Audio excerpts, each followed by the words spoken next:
Guys, pernah nggak sih kalian lihat sapi yang bentuknya unik banget? Badannya seperti sapi limosin, tapi kepalanya agak berbeda. Atau ada sapi yang warnanya seperti simental, tapi postur tubuhnya malah mirip sapi lokal. Terus kita sering dengar istilah sapi crossing, sapi cross, F1, F2, FH, sapi silangan. Tapi sebenarnya apa sih arti semua istilah itu? Kenapa sapi harus di crossing? Bukankah sapi ras murni justru lebih mahal dan lebih bagus? Dan pertanyaan paling penting, kalau sapi disilangkan terus-menerus, sebenarnya silsilah sapi jadi seperti apa? Nah, di video ini kita akan bahas dari dasar sampai kalian benar-benar paham tentang dunia crossing sapi. Jadi buat kalian yang suka sapi, peternak, breeder, atau mungkin lagi mau beli sapi bakalan, jangan skip video ini karena salah memahami silsilah sapi bisa bikin kita salah menilai kualitas ekor sapi. Oke, kita mulai dari yang paling dasar dulu. Apa itu crossing? Secara sederhana, crossing atau crossbreeding adalah proses penyilangan dua sapi yang berasal dari bangsa atau ras berbeda. Contoh, seekor indukan sapi lokal dikawinkan dengan pejantan simental. Anaknya memiliki kombinasi genetik dari kedua induknya. Atau sapi PO dikawinkan dengan pejantan limosin. Hasil anaknya nanti bukan lagi PO murni dan bukan juga limosin murni, tetapi menjadi sapi hasil persilangan.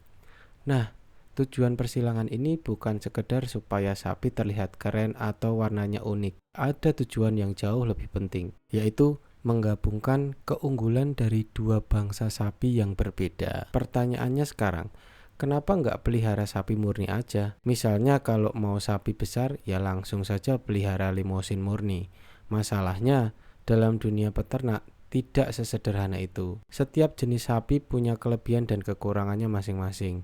Ada sapi yang punya pertumbuhan badannya sangat cepat, ada yang tahan terhadap cuaca panas, ada yang tahan penyakit, ada yang mudah beradaptasi dengan pakan sederhana, dan juga ada yang punya kemampuan reproduksi yang bagus. Nah, ketika dua karakter unggulan digabungkan, harapannya anak hasil persilangannya bisa mendapatkan kombinasi keunggulan dari kedua induknya.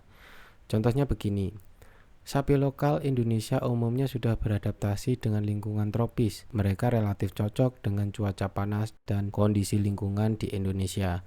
Sementara beberapa bangsa sapi Eropa dikenal memiliki potensi pertumbuhan dan ukuran tubuh yang lebih besar. Maka muncullah ide, bagaimana kalau sapi lokal dikawinkan dengan sapi yang memiliki potensi pertumbuhan besar. Nah, disinilah program crossing berkembang. Sekarang kita masuk ke bagian yang sering bikin orang bingung, yaitu silsilah sapi.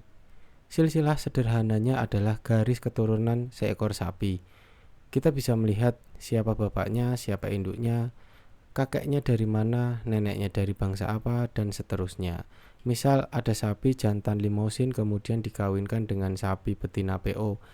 Anaknya lahir, anak tersebut membawa materi genetik dari kedua orang tuanya. Secara sederhana, kita bisa mengatakan anak tersebut memiliki kombinasi keturunan limosin dan PO.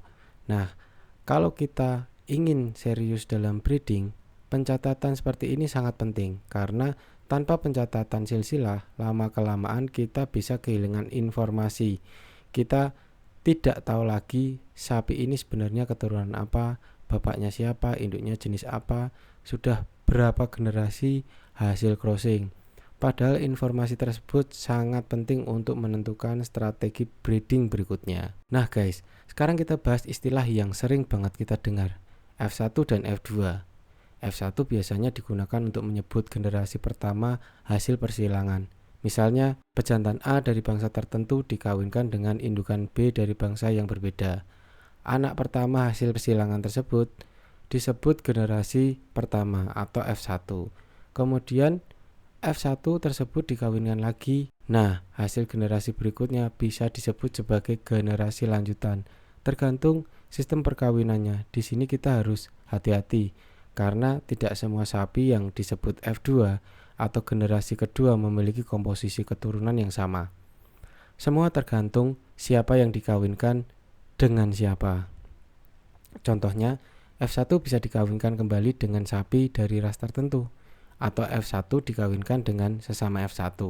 Hasilnya tentu akan memiliki struktur keturunan yang berbeda. Makanya jangan hanya percaya jika seseorang bilang ini sapi F2, tapi coba tanyakan F2 dari persilangan apa, karena informasi tersebut jauh lebih penting. Nah, ini juga salah satu kesalahpahaman yang sering terjadi. Banyak orang menganggap kalau sapi sudah crossing, otomatis pasti lebih bagus. Belum tentu guys. Crossing bukan sulap. Bukan berarti dua sapi bagus dikawinkan lalu otomatis semua anaknya akan menjadi sapi super. Genetik memang punya pengaruh besar, tetapi performa seekor sapi juga dipengaruhi oleh banyak faktor. Mulai dari pakan, manajemen kandang, kesehatan, perawatan, umur, jenis kelamin, dan tentu saja potensi genetik dari induknya. Bayangkan kalian punya sapi dengan potensi genetik bagus, tapi pakannya kurang, proteinnya tidak cukup, mineralnya kurang, kesehatannya tidak terjaga, ya potensi maksimalnya tentu sulit keluar. Sebaliknya, sapi dengan genetik biasa saja tetapi dipelihara dengan manajemen yang sangat bagus bisa terlihat jauh lebih optimal.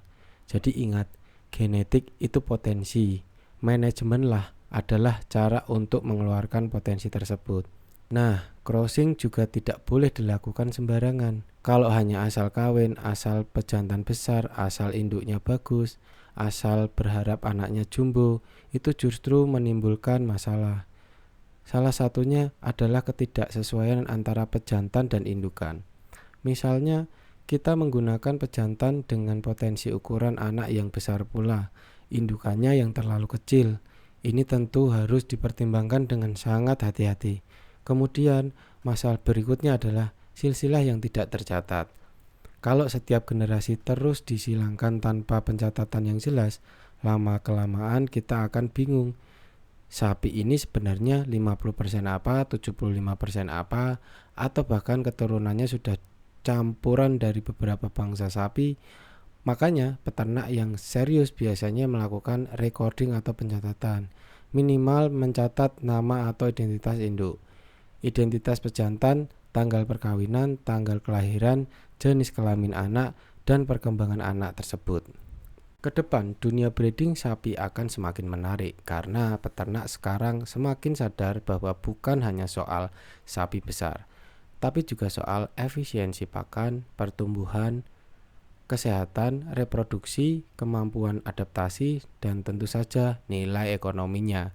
Karena percuma punya sapi besar kalau biaya pakannya terlalu tinggi dan hasil akhirnya tidak menguntungkan.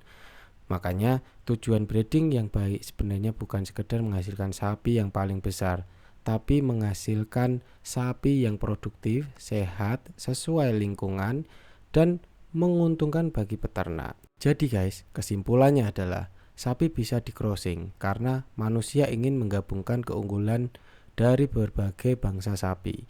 Melalui persilangan kita bisa mendapatkan kombinasi karakter tertentu.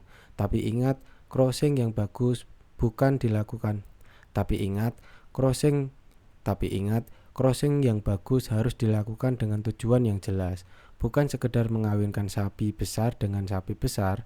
Silsilah juga sangat penting karena dengan mengetahui garis keturunan, kita bisa lebih memahami potensi dari sapi yang kita miliki. Nah, sekarang saya mau nanya kalian.